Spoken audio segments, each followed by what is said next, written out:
រឿងម៉ាក់ទាគីនិងទុនសាយវិស្មការនៅឆ្នេរសមុទ្រ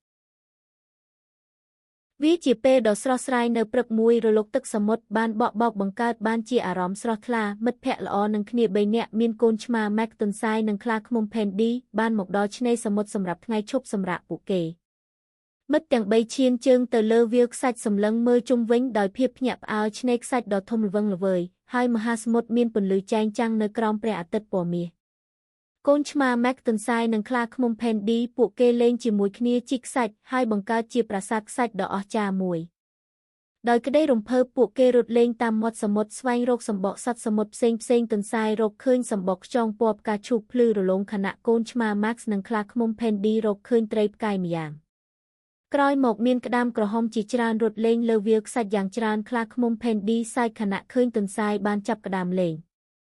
ពួកគេទាំង3នាក់រត់ចូលទៅក្នុងទឹកសមុទ្រដ៏ត្រជាក់ត្រជុំដោយមានអារម្មណ៍ថាស្រស់ស្រាយពេលរលកបក់បោកមករំពេចនោះមានសត្វផ្សោតដ៏រួសរាយរាក់ទាក់បានលេចមុខមកហែទឹកលេងនិងសើចសប្បាយជាមួយមិត្តភក្តិទាំង3បន្ទាប់មកពួកគេនាំគ្នាបណ្តែតខ្លួនលើពងនិងហែលេងលើផ្ទៃសមុទ្រពួកគេមានអារម្មណ៍ថាសប្បាយជាមួយនឹងទឹករលកពេលនោះដែលមានអណ្ដើកសមុទ្រដ៏ធំមួយលេចមុខមកនិងហែទឹកយ៉ាងរីករាយទុនសាយបានអង្អែលអណ្ដើកលេងដោយថ្នមក្រោយមកពួកគេនាំគ្នាមុជទៅក្រោមសមុទ្រហើយបានឃើញធម្មជាតិក្រោមបាតសមុទ្រមានផ្កាថ្មនិងឃើញត្រីជាច្រើនផងដែរពេលព្រះអាទិត្យរៀបលិចពួកគេនាំគ្នាមកអាំងភ្លើងដើម្បីបន្ថយភាពត្រជាក់ដុតនំនិងចែករំលែករឿងរ៉ាវផ្សេងមិត្តភក្តិទាំង3បានធ្វើកន្លែងលេងបាល់ទះហើយចាប់ផ្ដើមការប្រកួតដ៏សប្បាយមួយជាមួយនឹងខ្យល់ធម្មជាតិនៅមាត់សមុទ្រពេលកំពុងជីកខ្សាច់លេងក្រញាំខ្លាឃ្មុំផេនឌីបានប៉ះនឹងអ្វីម្យ៉ាងមានសភាពរឹងពេលពួកគេជីកកាន់តែជ្រៅទើបដឹងថាវាជាកំណប់ក្រោយមកពួកគេនាំគ្នាជិះស្គីទឹកលេងជាមួយនឹងរលកទឹកសមុទ្រពួកគេមានអារម្មណ៍ថាសប្បាយជាមួយនឹងបទពិសោធន៍ថ្មីរំពេចនោះដែលមានដបកែវមួយបោកបក់ទៅច្រាំងនៅក្នុងដបនោះពួកគេបានឃើញក្រដាសចាស់មួយសន្លឹកដែលជាផែនទីអាថ៌កំបាំងមួយ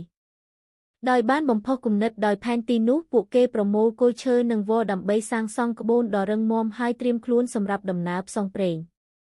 នៅយប់នោះពួកគេដេកលើខ្សាច់មើលមេឃពោពេញដោយផ្កាយទុនសាយចង្អុលទៅផ្កាយដោយក្តីរំភើបពេលពួកគេចុះរុករកក្នុងទឹកពួកគេបានជួបនឹងមឹកយក្សដ៏ធំដែលចូលមករកពួកគេដោយរួសរាយរាក់ទាក់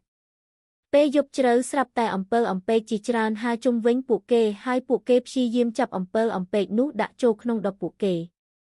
ថ្ងៃឈប់សម្រាកបានដល់ទីបញ្ចប់ពួកគេគ្រវីដៃលាទៅកាន់មិត្តថ្មីនៃមហាសមុទ្រមានដូចជាផ្សោតអណ្ដើកនិងមឹកយក្ស